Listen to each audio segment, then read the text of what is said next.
Florida man kills another man over a parking spot. A ridiculous headline with a very complex story behind it. Now, after watching my videos, I'm sure you've come to see that safety and security is important, lest you end up in one of these videos. The same goes with internet security. Luckily, we have VPN services like Atlas VPN to help out. Atlas VPN was developed in 2020 by top IT engineers and cybersecurity specialists, in order to make the internet more safe and accessible for everyone. Right now, over 5 million people are using the service worldwide. Atlas VPN encrypts your data and hides your virtual location. When you connect to a VPN, your device gets a new IP and DNS address.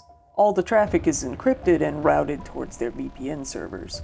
When the traffic arrives at the server, it decrypts the information and allows the traffic to access the desired location, meaning it hides your data and makes it appear that you're in a different location than where you actually are. Atlas encrypts your data, but it's good for a lot of other things as well. For example, you can use it to see streaming catalogs from countries all over the world. Let's say you want to watch Friends on Netflix while you're in the US. Well, too bad, it's only available in the UK. But with Atlas, no problem. Just switch your location to the UK and you're free to watch Friends, along with the rest of the UK catalog, like Rick and Morty's there too, that's pretty cool. Atlas VPN also offers a data breach monitor feature. This will show you if your email address has ended up in any recorded data breaches or data dumps that include emails, names, passwords, or other sensitive information. Enabling these notifications will ensure that you'll be aware of any such incidents and gives you much needed heads up to go ahead and change your password before anyone has a chance to steal your account. Right now, Atlas is offering a huge discount on their 3-year deal for just $1.39 per month. This even includes a 30-day money-back guarantee. The deal won't last too long, so make sure that you check it out by clicking the link in the description below. So, thank you, Atlas VPN, for sponsoring this episode. Here's where our story starts. July 19th, 2018.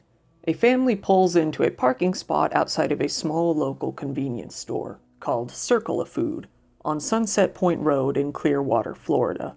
The father, Marquise McLaughlin, had just picked his wife up from work and wanted to stop and get some snacks for their 3 kids. McLaughlin exited the car with their 5-year-old son, Marquise Jr., and went inside.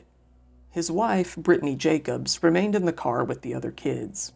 The thing is, they were parked inside of a handicapped spot without the usual handicapped placard hanging up in their window.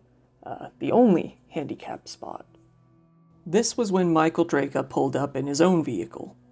Drejka was a regular at this particular convenience store, coming in every single day to buy Monster energy drinks.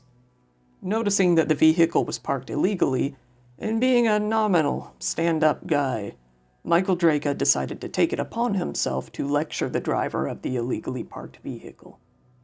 Ironically, he was also parked illegally, but I guess he found a way to justify that. Drejka exited his vehicle, walked over to McLaughlin's car, and began eyeing it up and down, looking for the handicapped placard. When he failed to find one, he took it upon himself to begin lecturing Jacobs. This became quite an argument, with Drejka standing outside the vehicle as Jacobs and her 2 kids remained inside. McLaughlin was still inside as the argument broke out. While he was checking out and paying for his items, he overheard someone inform the clerk of the concerning argument taking place outside. He walked outside, saw Drejka yelling at his wife, and walked towards him. Surveillance footage shows that, at 3:30 p.m., McLaughlin shoved Drejka, with him falling to the ground in the parking lot. It was a pretty good shove, knocking Drejka completely off his feet. A 3-second standoff occurred. This is when things got hairy. Drejka, who had a concealed carry permit, pulled out his gun, a .40 caliber Glock, and aimed it at McLaughlin, holding it with both hands. McLaughlin was completely unarmed. He backed up against his vehicle, and then turned around and started walking back towards the store, away from Drejka. Here's where the controversy starts. Despite walking away from him, Drejka shot McLaughlin once, hitting him in the back of the chest. Adrenaline pumping, McLaughlin ran back into the store. However, that's as far as he would make it. He collapsed on the ground in front of his son. Drejka continued to sit on the ground for a while, likely unsure of what move to make next. Jacobs rushed over to her husband and tried to apply pressure to the wound. An ambulance was called, which arrived roughly 19 minutes later and rushed him to Morton Grant Hospital. However, it was too late. He was already gone. He was pronounced dead at 4:04 p.m. Drejka put his gun back into his car as he waited for police to arrive. He cooperated with police, who then took his gun for the time being, as he was sent in for questioning with the detectives. Police at the scene interviewed over 100 witnesses, including the man who initially informed the clerk of the argument outside. Drejka told the detectives that he had feared for his life and only shot the man in self-defense. He said that no words were exchanged between the two. It was merely his demeanor that caused this fear. He said that he thought he saw McLaughlin twitch towards him, causing him to pull the trigger out of fear. He clearly stated that he would not have shot him if he would have just stayed still or walked in the other direction. The interview lasted for 6 hours, and they went over everything from the origin of Drejka's gun to having him reenact the entire scene with an officer as a stand-in. One day later, on July the 20th, Sheriff Bob Gualtieri held a 30-minute press conference in order to inform the public of their decision. He was not going to charge Michael Drejka for the shooting of Marquise McLaughlin. He said that, due to Drejka's report of self-defense under the Stand Your Ground law, there wasn't anything that his office could do. My decision not to arrest is because Florida law creates a situation where someone is immune from arrest if their conduct is arguably within the parameters of Stand Your Ground. This is not a defense to be merely asserted at trial or after commencement of criminal proceedings. This is an immunity from arrest. The investigation was to be turned over to a state attorney's office, where it would then continue. The local community was, to say the least, very disappointed in the lack of an arrest. Protests, marches, prayer circles, and fundraisers were all held around the area in the first few days after the incident. Black Lives Matter even hosted a rally in the area. A candlelight vigil was held in Wright Park in Clearwater. It was murder because once he was down and the guy didn't approach him a second time, it was over. You ask any police officer, if somebody was assaulting their wife in the car, what would be their defense? The law did not protect anyone here because we have a killer on the loose that have taken the life of an innocent man. Justice has failed today. There is no one in custody, but there has been a death. We need justice. Gualtieri worked to reassure the public that he was only immune to an immediate arrest and wasn't immune to any and all charges that may come later down the road.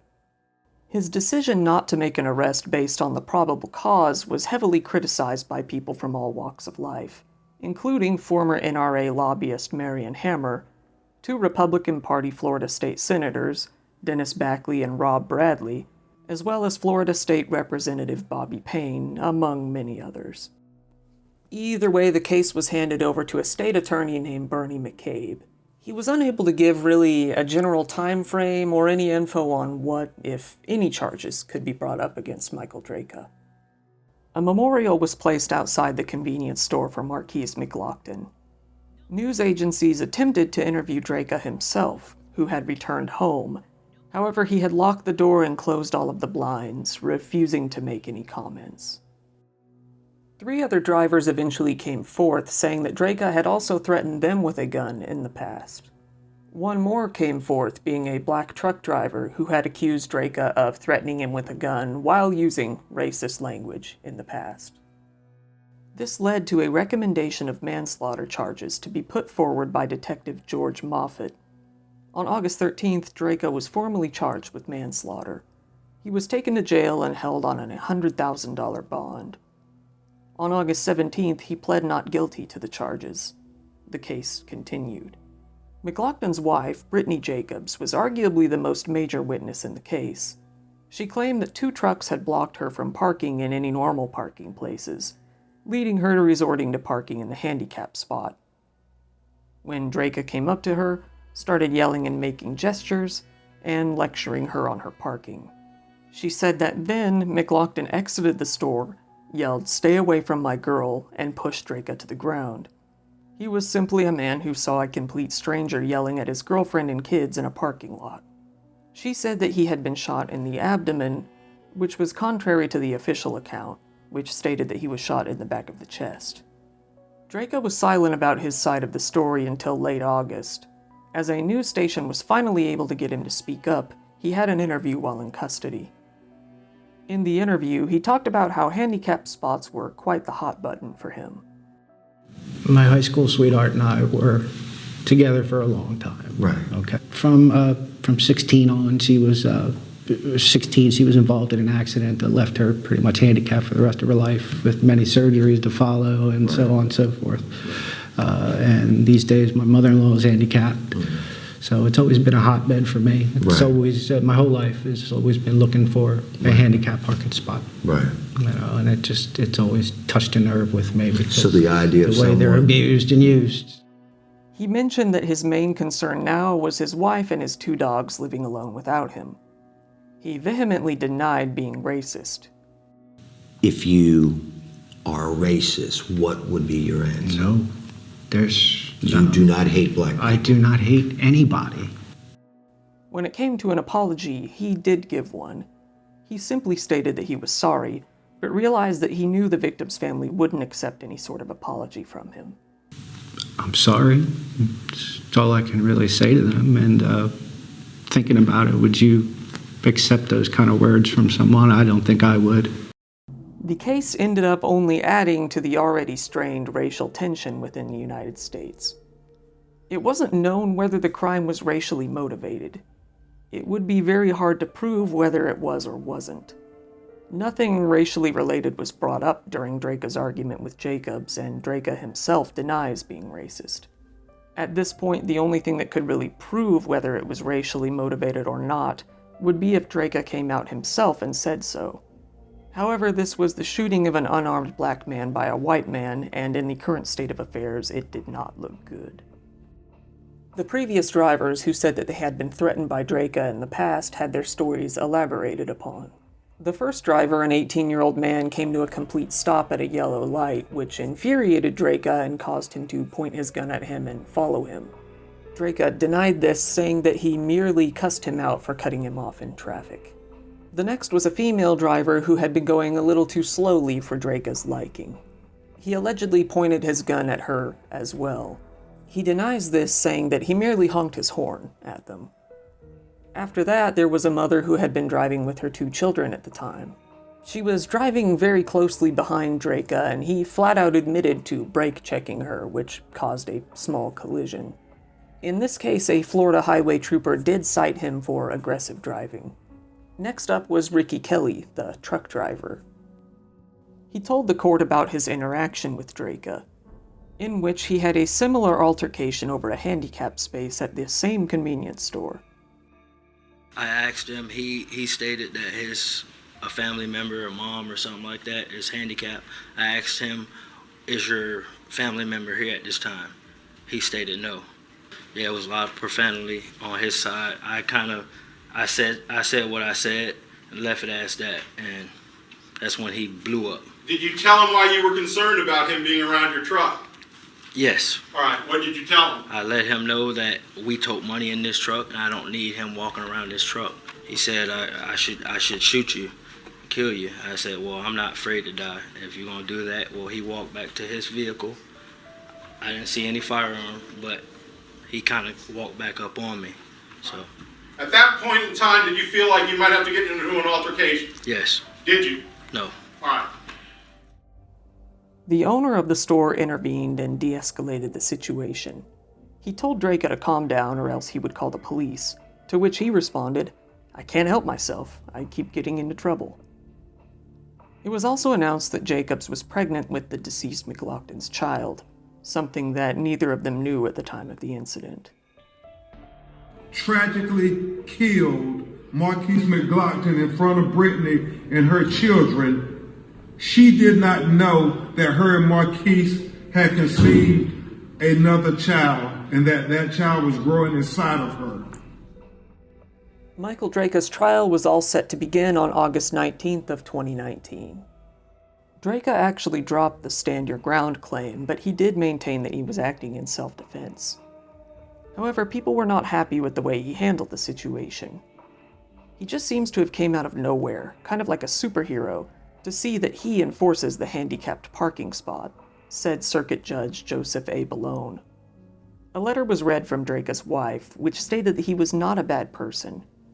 She had received so many death threats at this point that she was uncomfortable appearing in court. After reviewing all of the evidence, hearing testimonies, and deliberating, the jury convicted Michael Drejka of manslaughter. He was sentenced to 20 years in prison. He remained emotionless during the sentencing. What mainly got him was the surveillance footage. The jurors say that this is because they saw that the victim took a step back after pushing the defendant, not forward. When the gun was pulled, he further took another step back. This completely killed the argument of self-defense. Drejka remains in prison. He was given credit for 92 days served, but that's only a very small portion of a 20-year sentence. In February of 2020, he was attacked and wounded by another inmate, due to his outrage over the case. He needed several stitches from the resulting head wound. The inmate who attacked him was charged with aggressive battery and possession of a weapon. Drejka was relocated to a new area, but remains in prison all the same. Brittany Jacobs eventually had her child and told the baby that their father had died protecting them. She's very happy to see Drejka behind bars. Once again, thank you very much for watching my videos. Likes and subscribes are very much appreciated, and a special thank you to those who follow me on Patreon. A special shout out to my current top tier patrons: Skooky Maine, I hope I pronounced that right, Foxlicity, Jackie, Cami Kruger, Brittany Marchbanks, Angelin F., Toy King 10, and Teresa Ferguson. Once again, thank you very much. Once again, thank you to Atlas VPN for sponsoring this episode. Don't forget to check out their 3-year deal for just $1.39 per month. Link in the description. Good night and have a good one.